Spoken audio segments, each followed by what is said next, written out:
Two talented fighters, two careers now seemingly headed in opposite directions. It was the fight to unify the title in the 154-pound weight class. Most boxing fans probably expected it would be a big night for St. Motion. Instead, it appears to have been a big night for his opponent, Winky Wright. I don't know whether Tony Weeks ruled that a knockdown or not. No, it was not a knockdown. No. It shouldn't have been a knockdown. Dan Birmingham, the trainer, is in there trying to argue the point. We go to the scorecards for this undisputed unification super welterweight world championship fight. Choke Jampa and Dave Moretti, 117 to 111. Paul Smith, 116 to 112. For the winner by unanimous decision from St. Petersburg, Florida, Ronald Winky Wright. Congratulations, Winky. It's been a long struggle. What's your immediate thought about being the champion? Hey, I deserve it. You know, it's been a long time. Thank God. Thank all the people that's been with me, St. Pete, Tampa, Florida, Texas, Jay Prince, Jim Wilkes, my whole team. Thank everybody. A champion.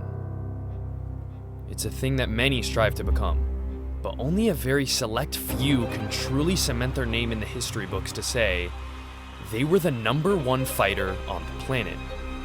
Your championship mentality, right? Like, you're always pushing yourself. I don't care how good you are in anything. You don't have discipline, you ain't nobody. Right. With discipline is doing what you hate to do, but do it like you love it.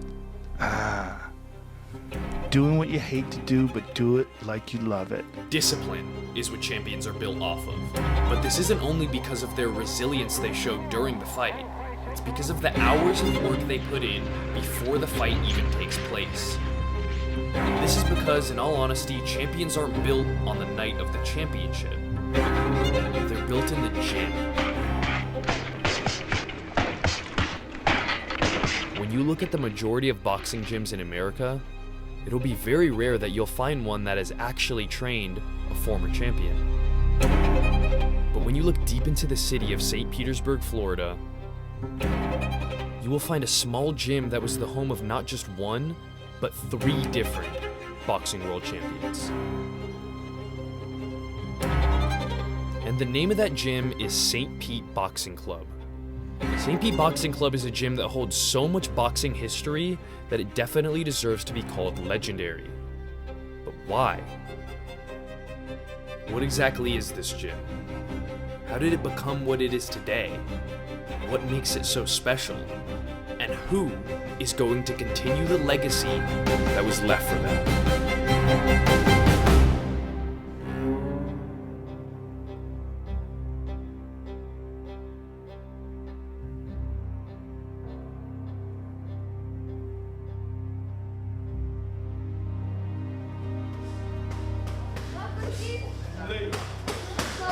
All right. We're on.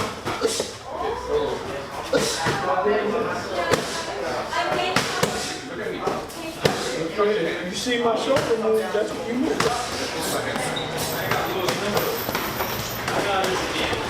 Yeah. When you take off your gloves, you can call him and take a station come in. All right.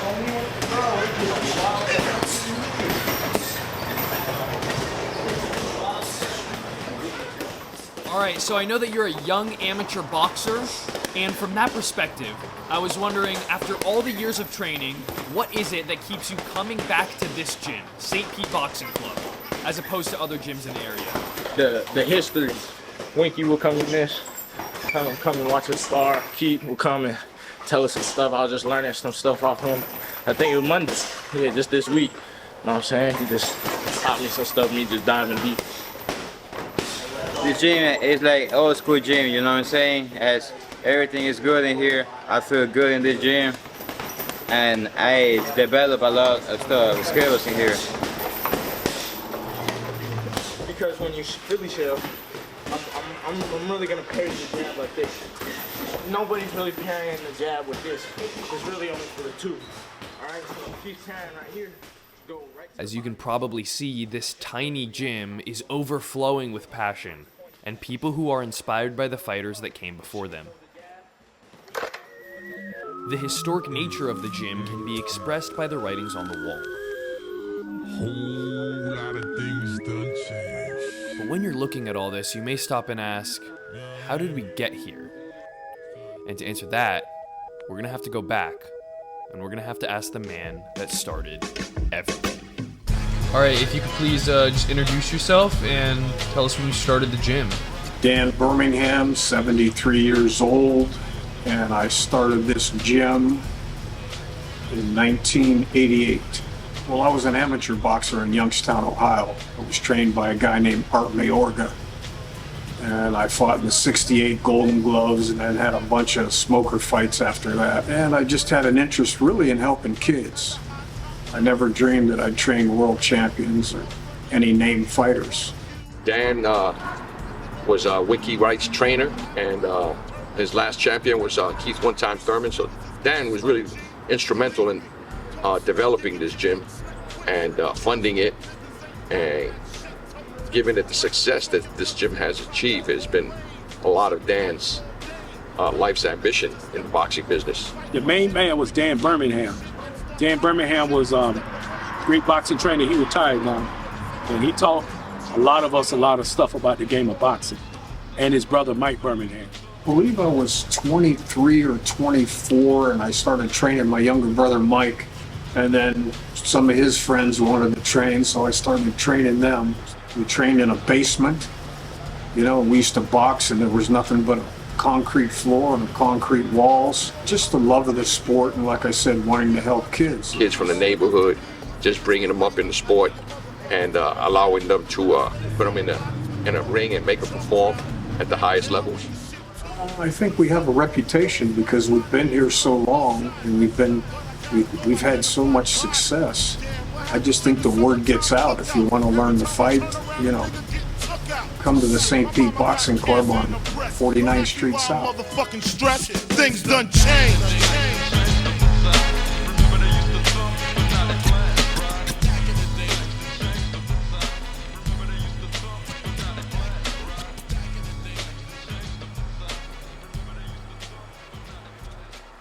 Now, even though these coaches and trainers who are now veterans of the game may make it look easy, becoming a champion is a long and treacherous path.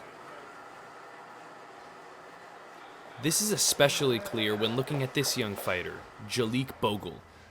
At the age of 28, he is 5-2 in his professional boxing career, and he's looking to get another win under his belt, as he is currently 6 weeks out from his next match.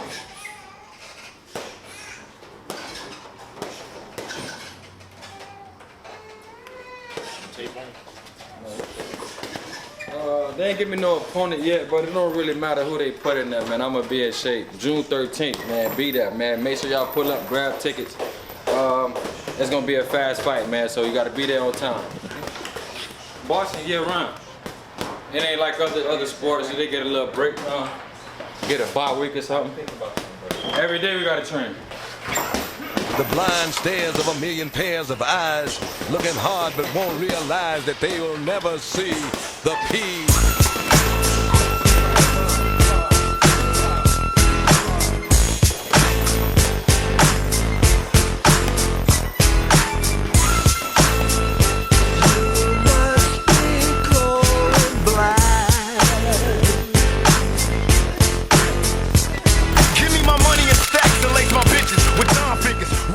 Well, first of all, they got to run. If you don't have no legs, you can't stand up and take a punch. We don't want any distractions. We want them to focus every second on their training and their goal to win. An ability to perform under pressure. You know, you have to learn to perform. It's one thing to be a gym fighter. It's another thing to go out in the ring in a professional setting where you have hundreds, if not thousands, of spectators and be able to perform in that environment under that pressure. Then we work on the strategy and technique. How are we going to beat this fighter? Who he's fighting? Is he a southpaw? Is he a righty? Is he tall? Is he short? Is he a boxer? Is he a slugger? So those things we focus on later on. Then we build a game plan, and then we execute it after that. First see me, now you don't. Wanna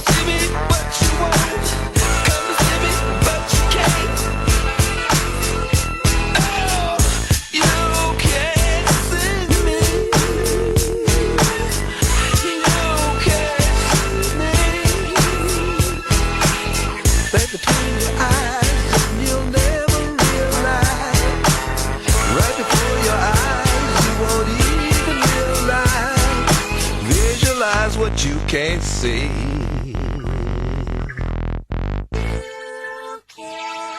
You can't see me. Something special about this gym is the limitless amount of boxing knowledge that it holds. And you can receive that knowledge at any time. Take this fighter, for example, who was going through a normal training session as he then got approached by someone who was willing to give him some tips.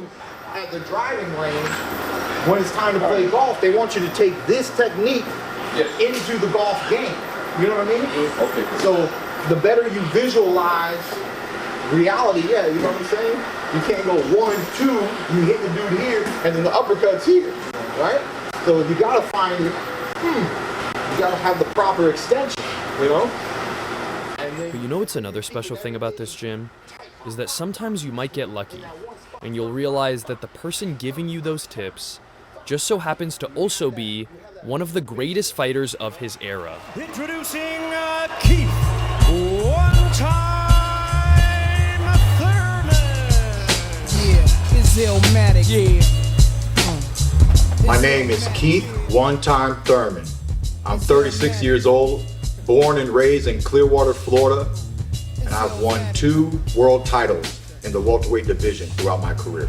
One time for your mom, one time. Yeah, whatever. One time for your mom, one time. Yo, whatever. One time for your mom, one time. Hey, yo, nah. What up, y'all? Check it out. This gym, St. Pete Boxing Club, is very special to me. I started boxing in Clearwater, Florida. At the young age of 7 years old, I met my coach at my elementary school. He was the head janitor. He got permission from the principal to create an after-school boxing program. I was already hooked, but at the age of 14, we moved to this gym right here at St. Pete Boxing Club. From there, at the age of 19, I turned pro. Started my professional career here in Tampa Bay, Florida. Went through my opponents with a series of first-round knockouts. My original coach, B.I.G, trained me from the age of 7 to the age of 20 when he passed away. And when he passed away, I got a phone call from my manager telling me to go to California and to train with Freddie Roach, who was a 6-time trainer of the year, who has worked with some of the best champions that boxing has brought to the table. But for me, I thought to myself, Freddie Roach doesn't know Keith Thurman. And there's just something about being a hometown boy. We made Ronald Winky Wright, Jeff Left Hook Lacy, and even though he wasn't a 6-time trainer of the year, at the time, Dan Birmingham, who was the head coach of this gym, was a 2-time trainer of the year. And I said to myself and to my manager on the phone that we have everything it takes right here at St. Pete Boxing Club to make me a world champion. The bell and round 1 of this welterweight contest scheduled for 12 or less. Both guys are mixing it head and body. Fantastic start to this fight. Keith One-Time Thurman, who's been in the gym since an early teenager. Yeah, I'm on a one-way and moving too high. For 40 acres, you know, more than you got. I'm on that one-way, coming for a heritage. Chasing down for generations, I want all American. Swarming Chavez along the ropes.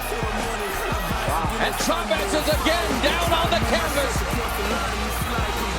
And this fight is over. Keith Thurman.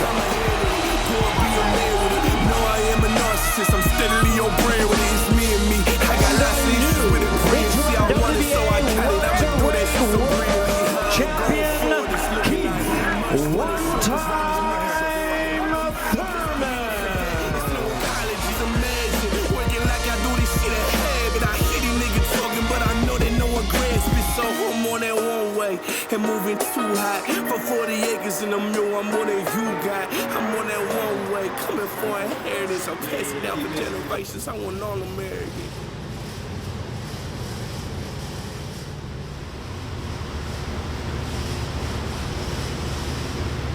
I put all this stuff on the wall. I didn't put the keep time Thurman is back, congratulations. Somebody else put that up. I put everything else up. Nobody ever really bullied Keith as an amateur or a professional. He was always, you know, a game fighter and in the fight. Jeff Lacy was another one that could punch. Up here's a good picture of Jeff. He's not doing so well right now. Oh, here's adding a jab. Lacy advanced to box off because he was in the Olympics. Jeff was in the Olympics. I don't remember what year, 94? Oh, I can't see that on my glasses. That's an old picture there. My brother Mike trained him for a long time. Ben Getty. Another picture of Ben, me, Mike, Brian Gary, referee, friend of mine. This is a good picture of Mike and Ben and Keith. That's Keith when he was 7 years old with Ben Getty. I wish that picture wasn't so worn out.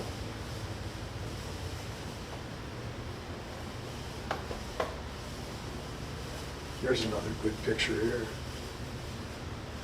1989 state champs, St. Pete Boxing Club.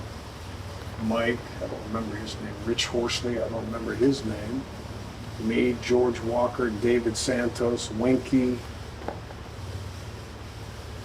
That's James Battle too. And there's me and Winky with Angelo Dundee, Muhammad Ali's trainer. Right there in the middle. Okay, you're Angela Dundee? My name is Angelo Dundee, and I'm talking to who? Okay, my name is Don Miller. Dangerous Don Miller? Something like that. The Don Miller? Muhammad told me to look out for you. What can you say? I've been with the greatest, the newest era, Muhammad, and I started out from the get-go with him, and it's a real thrill to be handling, you know, good fighters. I remember Angelo first saw him fight, I think Wink was 7-0 and 8-0. He goes, Dan, you got somebody special here. Alright, so the most recent champion that has come from this gym is Keith Thurman. He became champion in 2013. But I want to go all the way back, and I want to ask you, what was that first fighter that when he walked through these doors, you knew he was going to be something special? It was probably Winky Wright.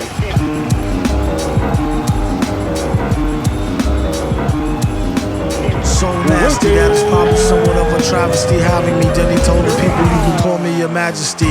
Keep your battery charged, you know it won't stick, yo. And it's not his fault you kick slow. Should've let your trick hold, chick hold your Yo, Winky Wright. Right now I'm 53. And all my accomplishments in boxing. I was an undisputed junior middleweight champion, 3-time champion, 2018 International Boxing Hall of Famer. Rest in tissue. Just remember all caps when you spell the man name.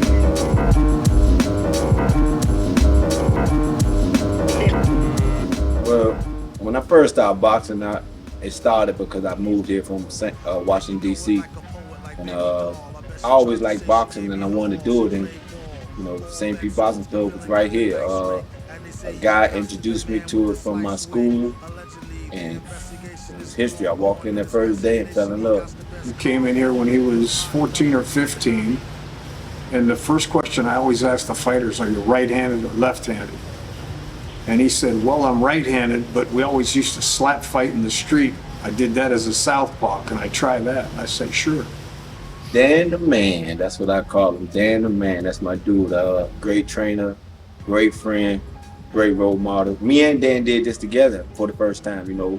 Dan never had a world champion fighter before me, so we did it together and we talked with each other and we learned from each other, and that's what I like. You know, it wasn't you know, dictatorship. It was we together, we're gonna learn this together, we're gonna do this together, and that's why I stayed with Dan my whole career. Pretty much I was the first fighter to come out of this area, this gym, to be a champion. So it all came behind me and Dan. You know, once I opened that door, they just started flooding through. Jeff Lacy.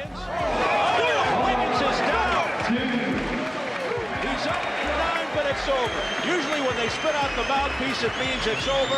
And in this case, once again, it's true. Yeah, baby. St. B, baby. Clearwater. Jeff Lacy saying hello to all of his friends and family in the Florida area, Clearwater and Tampa. Keith Thurman. So it's just a lot of fighters that came through this area that can really fight. When I look back at those early days, I just remember learning so much from these champions without them ever telling me a single word. Well, you know, to be able to rub elbows or rub shoulders with a former champion or current champion is always inspirational. They see if he can do it, and it gives them hope. It gives them maybe a drive to try harder, to stick to the plan and pursue. Well, what it teaches them that it can obtain it because they see them. When you see people like that and you feel their energy and they got a wealth of knowledge and stuff like that, they passing it on, it's going to help you become a better fighter and a better person. You know, when you come into this kind of gym right here, it makes you hungry. It makes you want to strive to be the best you can be, because when you come in here, you better know how to fight or learn how to fight, because it's going to be rough.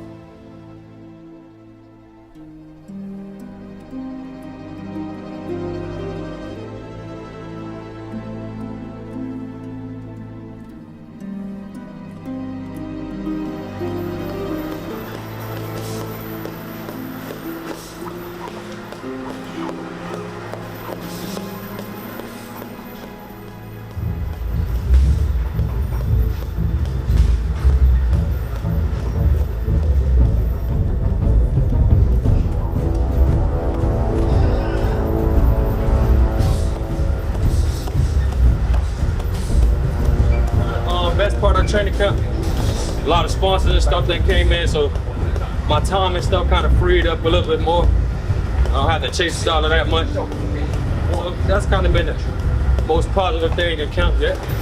And plus my big brother helped trying to get me ready for this fight, Keith Thurman.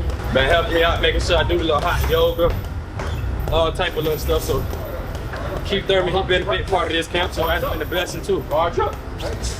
Bossing by mentally. And being able to adjust when you get in there. So when we get in that motherfucker, we're gonna see what he bought in.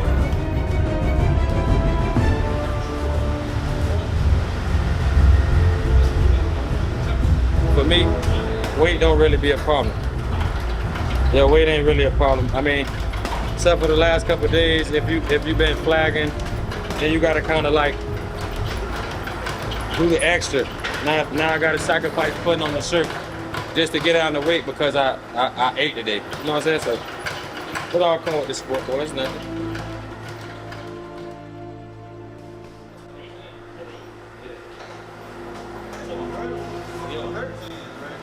Imagine I put that thing in the red with this shit on.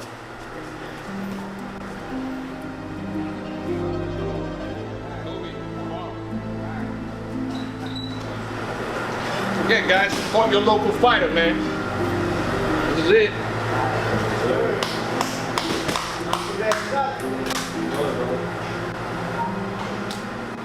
You just let people come with punches, you know? All right, Lee.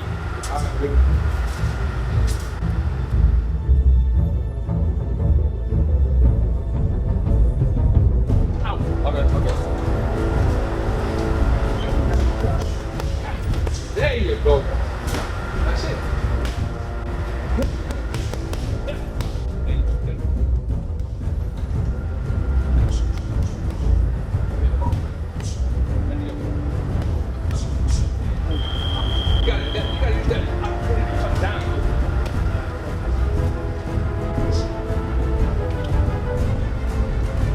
Well, all the work we put in, I expect him to have a knockout within the first 3 rounds.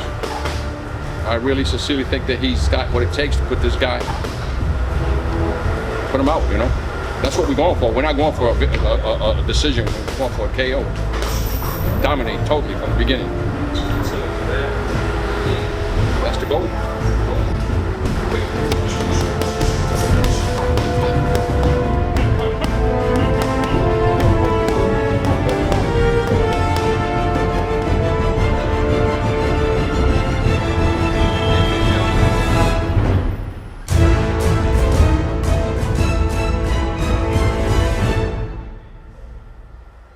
you watch a professional boxer train like that, you'll begin to realize how incredibly difficult this sport is. Winky Wright competed in over 50 professional bouts, and when you've had that many fight nights, they can all kind of blur together at times. That's why it's incredibly intriguing to see Winky Wright's reaction to this pamphlet. This dates back to 1992, and it was handed out to people before Winky's 12th professional bout. Let's put myself say. See, they ain't even date Ron Winky Wright. Shoot, I can't even remember this fight, man. So this must have been my first headline, because I think I see pictures me and Dan the man, and we had, I can't forget Dan brother Mike Birmingham. He was my other coach. He was my cut man. He was my homie. You know what I'm saying? He died, God rest his soul. But Mike was a good dude. Mike, he always brought laughter to the gym. You know, all the hard sessions and all the long trips to France, and just happened to be over there away from family. Mike made it fun by, you know, keeping me entertained, keeping me laughing, and just doing stuff with me. So I miss my man.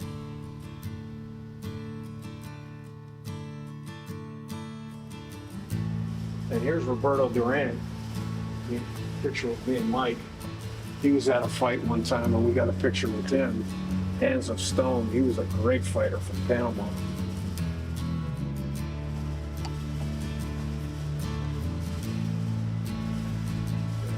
Here's the guy that I learned most of what I know from boxing. Art Mayorga. This guy here. He came down here to see me from Youngstown. Mike, Art, Winky, and me. Look, I don't even have any gray hairs. Look at that. I was young then.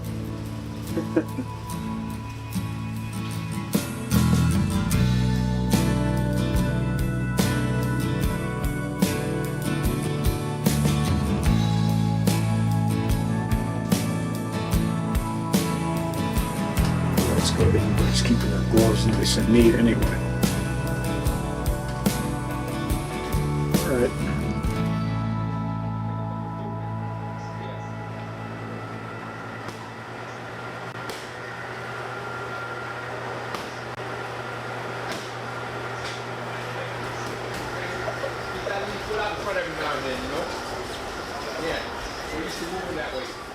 Clarence Booth Jr. I'm 16 years old. And how long you been training at this gym for? For like a long time, man. Long time. I probably can't even count since I was like a little boy. And your dad's a boxer, right? Yeah, professional fighter, yeah. That's probably why I'm here. A lot of things I know. Most I know is from my dad, you know what I'm saying? Yeah. And you're amateur? Yeah. How many fights? I got one fight right now. I'm finna fight soon though. Y'all gonna see me soon. I'm finna fight real soon. Yeah, real soon. If that clock could talk, it's been clocking us for the last 20 years. My name is Christian Kamush. I'm 19 years old. I'm from Albania. I've been training here for like almost 5 years. I'm probably going pro in like less than a year. A few more national tournaments and then I'll be ready. This gym, I chose it from day one because, you know Keith Thurman, Jeff Lacy, and Winky Wright, they've been world champions, and that inspires me to be world champion one day, you know. Give me 5. After 5, start lunging. Start lunging. Yeah, it was just there. My chest. Right. So I'm feeling it pushing. Coach Rob, what do you call this that the kid that they're doing here? The circuit? Yeah, the circuit, yes. How often do you do this with them? At least once a week, minimum. Try to do it on Monday. Sometimes we sneak in another day during the week, like today. Happens to be the second day of the week. You know, agility, conditioning, anything to keep you active and mobile, you know? That's what it's all about. Yeah. And also, you know, just the form, using good technique when you execute your exercises. I'd rather see less and done well than have a bunch of them done incorrectly, you know? So it teaches a few things. All right, let's go. Round the horn, guys. Let's start around the horn. Then we'll finish up with the push-up this time. Don't sweat the technique.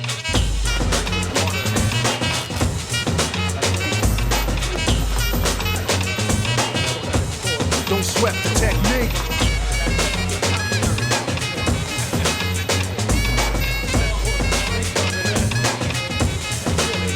Let's trace the hits, check the file. Let's see who bit the dissect the style. I flip the script so they can't. We usually spar like 3 times a week. Tuesday, Thursday, and Saturdays.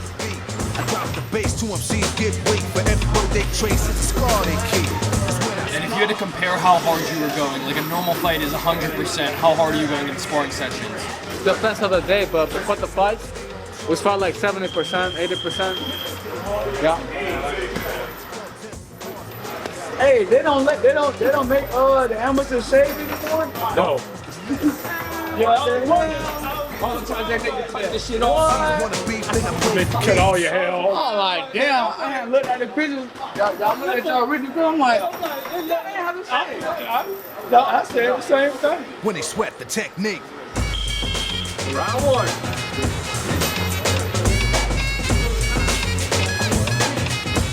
Don't sweat the technique.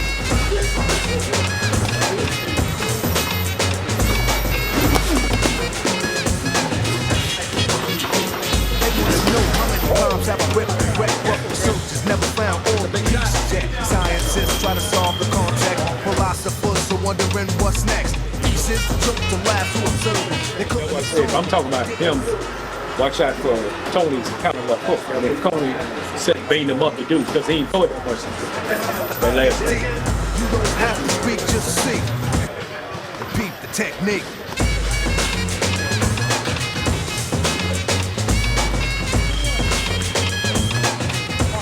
Don't sweat the technique.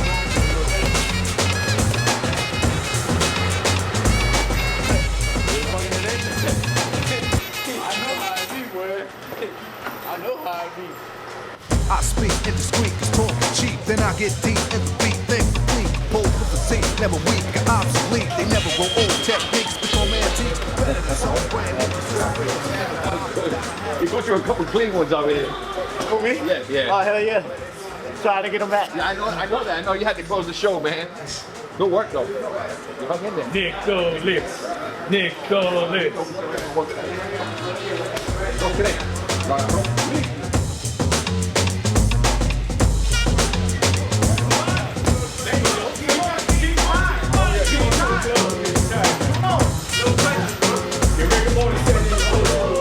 Oh man, I thought you were doing James Brown.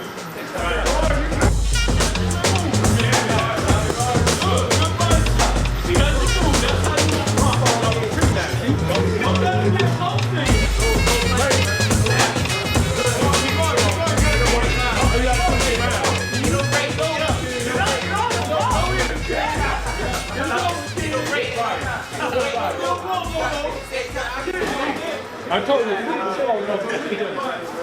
you got all this mango. You don't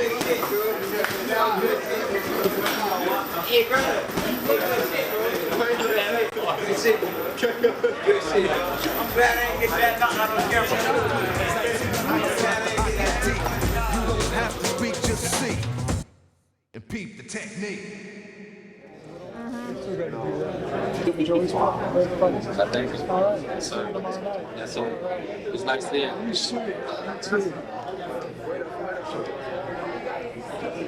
I'm gonna look for you. What's his name? Edward. A few things must be finalized before a fighter can officially step in the ring on fight night.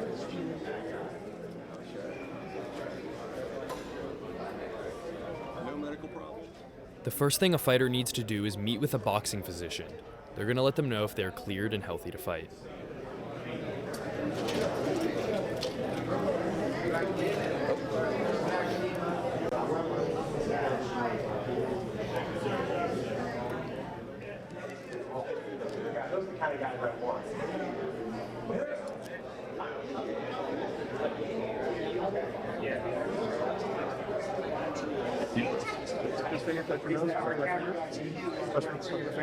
Good.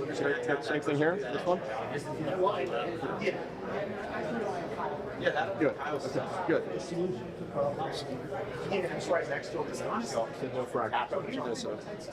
Then the fighters must hit the scales and make the contracted weight that the fight is set for. Bogle's fight in particular is set in the welterweight division, which in the sport of boxing means you must weigh in below 147 pounds. Good luck to you. Thank you so much. One last dump thing you gotta do. Where you from? St. Pete. Oh, nice. I grew up in St. Pete. Yes, sir. All right.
151.48.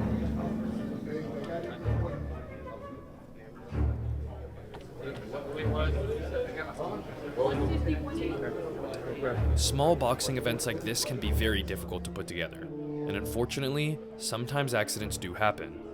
In the case of this fight, the contracted weight that was told to Bogle and his team was not the same weight that was told to his opponent. His opponent was told that this fight would be in the super welterweight division, which has a weight limit of 154 pounds as opposed to Bogle's 147 pounds. But now that Bogle has spent months in training camp and his paycheck is right around the corner, he can't back out now. His only choice is to fight.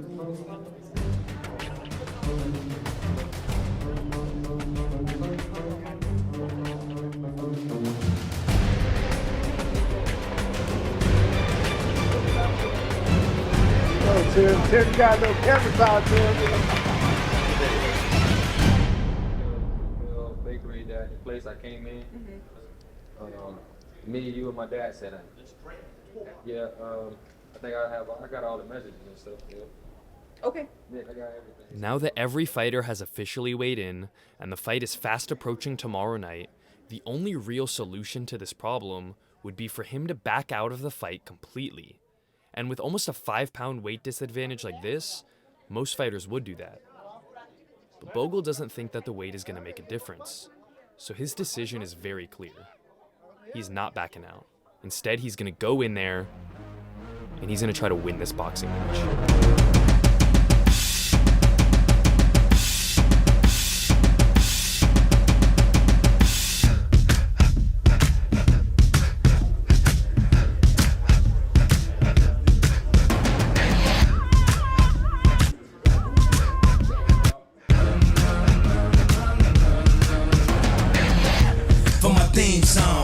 My leather black jeans on, my by any means on, part and I'm getting my scream on, into the kingdom, but watch it you bring home. You see a black man with a white woman at the top floor, they gon' come to kill King Kong. Middle America packed in, can't they see me in my black skin? Number one question they asking, look at the question you asking. If I don't get ran at by Catholics, it comes to conservative Baptists, claiming I'm overreacting like the black kids in Chirac, bitch.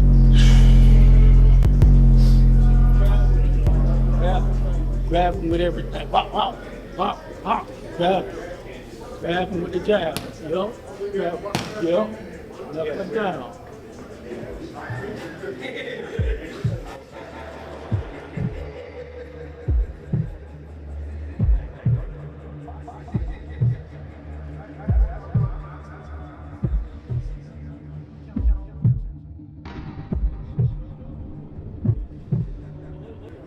Come on. That and the hook too. This hill. Yeah, if I go hill, you roll, and then hook, and then come back with that.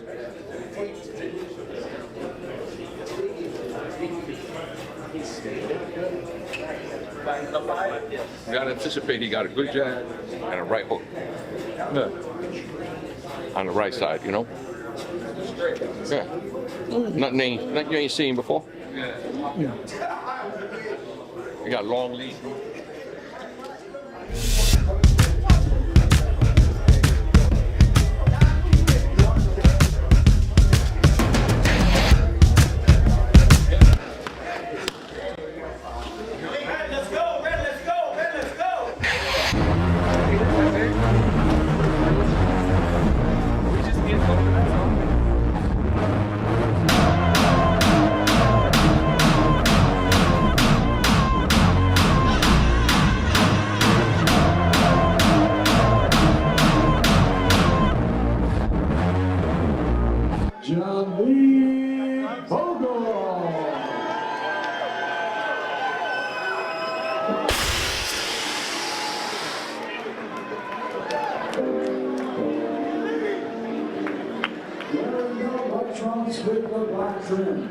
He weighed in at 151.8 pounds.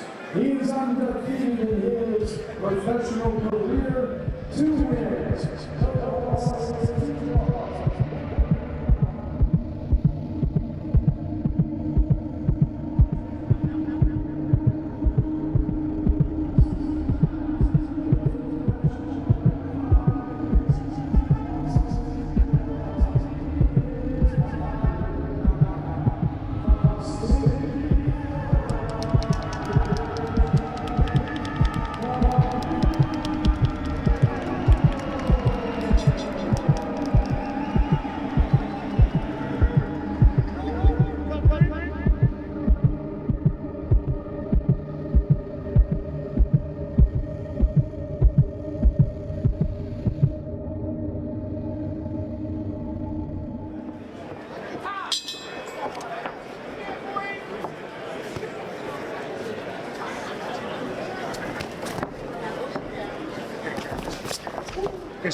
You let go.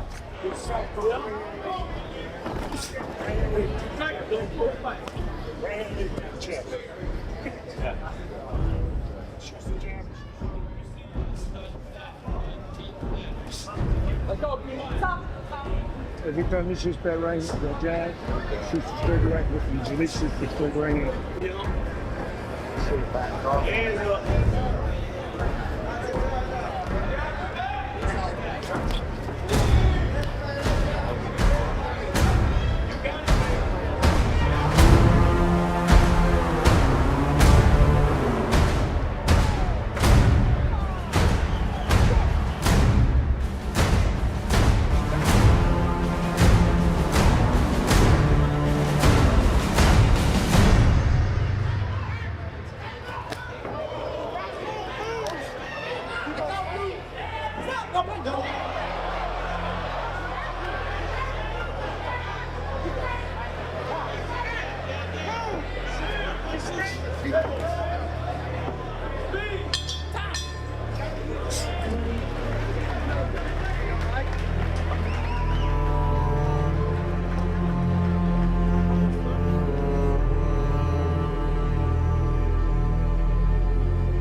Combination! Combination! Over the top, baby, over the top.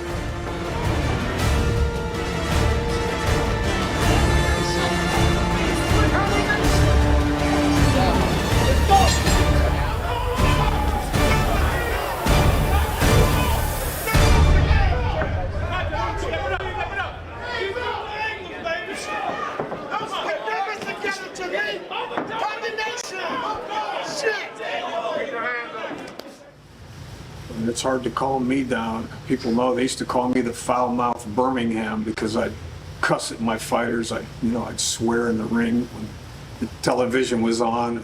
I was in the cornering my fighter. I'd cuss. And Jim Lampley, in particular, called me the foul-mouthed Birmingham. I'll never forget that.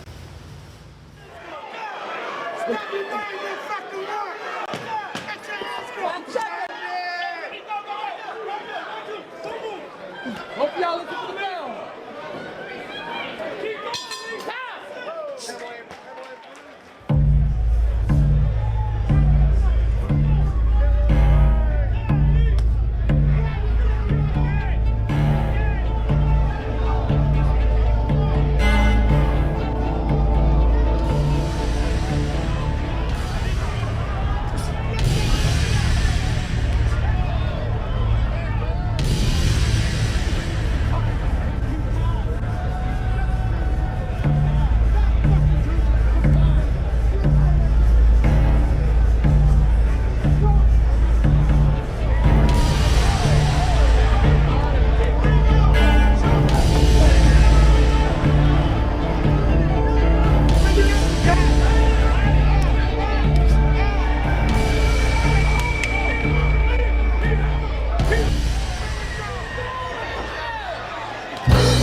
And still unbeaten, John Baptiste.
Learn from a loss. A loss ain't nothing but a learning experience. Everyone is not gonna be undefeated. I think my biggest moment, aha moment to say, look, you can be a world champion was when I lost the world championship when I was 21, when I first went overseas to fight, and when I lost that fight. But seeing all the obstacles that was happening to me at that time, and for me to still fight as well as I did, and still felt like I could win the fight, let me know that, okay, if you can fight this good on your worst day, what can you do on your best day? And that just motivated me to keep pushing harder and train harder and strive to be a champion. Jalik he's got a lot of talent, and he's living proof that talent is not all it takes. You know, he didn't stick to the game plan. He perhaps didn't train as hard as he should have. You know, it's hard when you're working a full-time job and you're working outdoors in this climate, in this Florida heat, and then rush from work to the gym and try to put in a good 2 hours of solid training. You really have to devote yourself to this. There's nothing you could do great just by doing it 2 hours a day.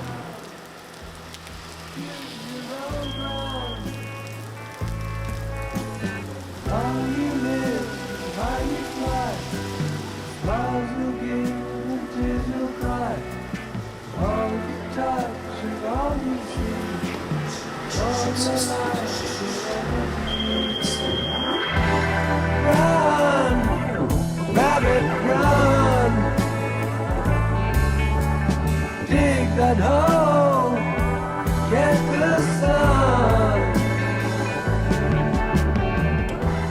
Boxing is notorious for being a poor man's sport. This gym happens to be on the south side of town. If you ask me, that's where all gyms belong. Boxing gyms belong in neighborhoods that some think doesn't hold a lot of potential. But diamonds are made under pressure. Well, it has to do with where the gym is. It's in a very economically depressed part of the city of St. Petersburg, Child's Park. There's been a lot of problems in this neighborhood over the past, with youth violence. And usually in neighborhoods like that, when you open a gym, you find youth that are looking to escape from that street culture and find something to give them some hope, perhaps, and some discipline. So do you want to be a pro fighter in the future, or are you just trying to go amateur right now? Whatever God bring me, bro. You know what I'm saying? Wherever he lead me to, bro. I'm trying to stay focused, you know what I'm saying? Stay out of trouble. Shit like that, bro. That's it. I just know from my experience that the best fighter is a hungry fighter. One who wants to turn their life around through the sport of boxing. I've seen many people come in this gym, leave this gym, but then I run into them 6-7 years later, and they always dedicate the time that they spent being in this boxing club to influencing their life and helping them stay out of trouble.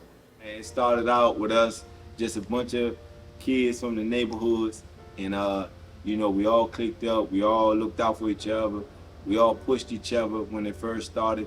But it was the heart of St. Pete. Like I said, people, we want to succeed and we want to win, and we helped each other, and we pushed each other, and it showed.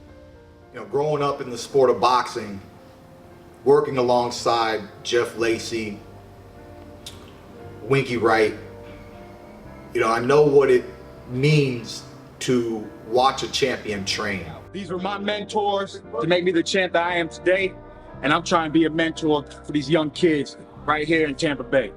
Passing the throne, baby. Just the man right here, baby. Legacy in good hands. It's hard enough to find a gym that has one champion. We've made 3.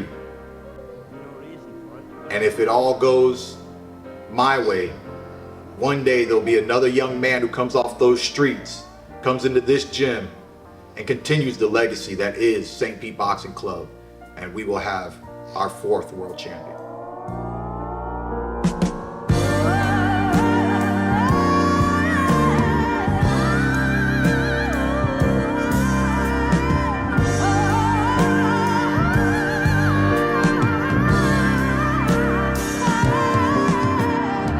Some people say if it ain't broke, don't fix it.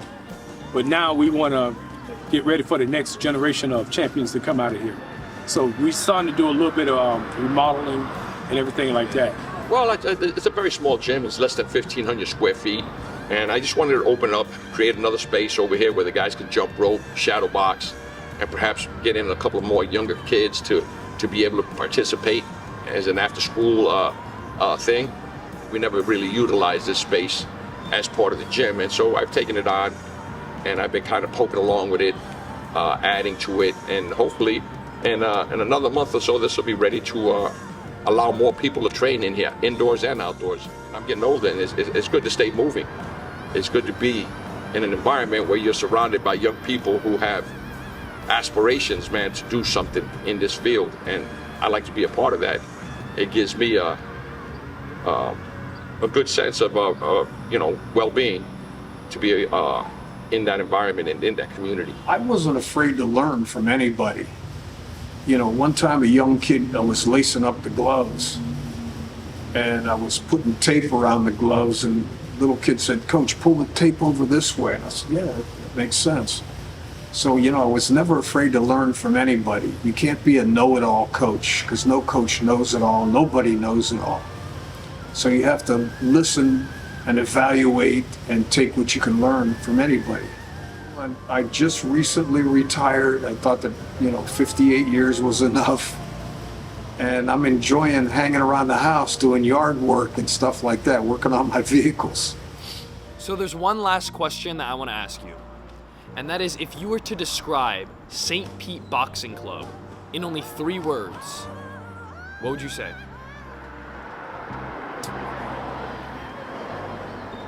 Lasting, determined, and tradition. I would say dedication, perseverance, and attitude. Respect, hard work, and love. There's kids that come in here, a lot of times they don't respect their parents, and their parents will come back a few months later and say, "I don't know what you did," but he's respecting us at home, he's listening to us at home. And the hard work, boxing is hard work. It's hard work that you have to love, that you have to enjoy. If I had to summarize what St. Pete Boxing Club is and what we represent in 3 simple words: Gym of Champions. And still champion of the world, Winky Wright. Jab, left hook, Lacy. What time?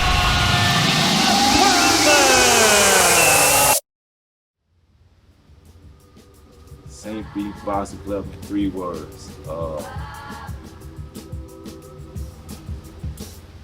Hell of a gym. Hell of a gym. Can't say no more, baby, this shit all I ever wanted. You set the score, nigga, can't believe I really want it. Think I was born to get it all before I did the party. I asked the Lord in my bank account, say he responded. Can't say no more, baby, this shit all I ever wanted. You set the score, nigga, can't believe I really want it. Think I was born to get it all before I did the party. I asked the Lord in my bank account, say he responded. On my big shit, niggas on my hit list. Hit them with the bald head, barcode, kill shit to hit, man, and hit, boy, I got a hip wobbling. Birthday suit, yeah, I told that shit modeling. Hollering my money for louder than he like camera actions. Acting like actors, but talking to the pastors. I'm looking forward to the past tense. Grass is always greener in the pastures. Fever for the bag, and I feel it. I really feel it. Nigga, I'm heating up. See it to believe it. Living like the shit they making up. I said it once and I'ma say it again. I know it's wrong, but I'm thinking about your girl and I'm thinking more, nigga. Yeah, it takes some more, nigga. Yeah, can't take no more, baby. Yeah, can't take no more, baby. Yeah, I said it out. Can't take no more, baby. This shit all I ever wanted. He set the score, nigga. Can't believe I really want it. Think I was born to get it all before I did the party. I asked the Lord in my bank account, say he responded. Can't take no more, baby. This shit all I ever wanted. He set the score, nigga. Can't believe I really want it. Think I was born to get it all before I did the party. Can't take no more, baby. This shit all I ever wanted.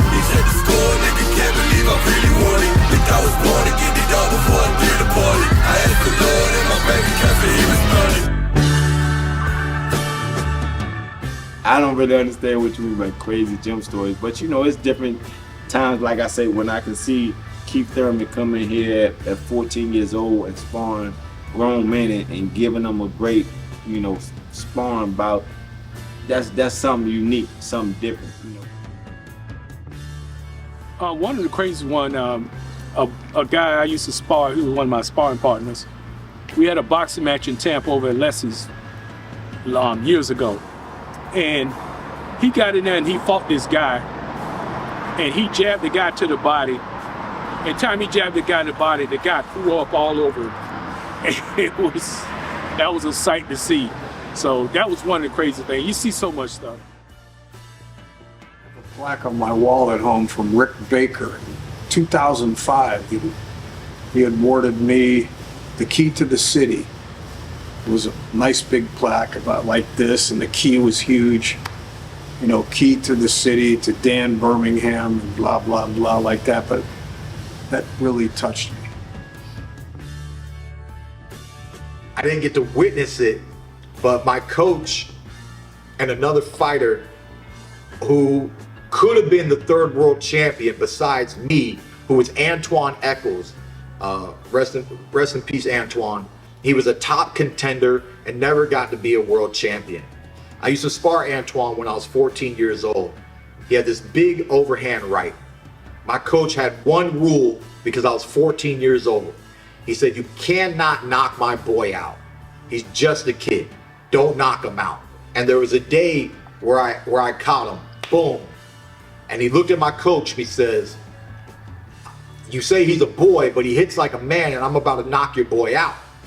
And my coach says, you ain't gonna do nothing, because if you knock my boy out, I got a gun in the car and I'm gonna shoot you. So this was just talk. This was just banter. But that was the willingness that my coach was willing to go for me to protect me. Sure. Yeah, it's just a lot. It's a lot, man. You know, I've got a whole catalog of good memories here, man.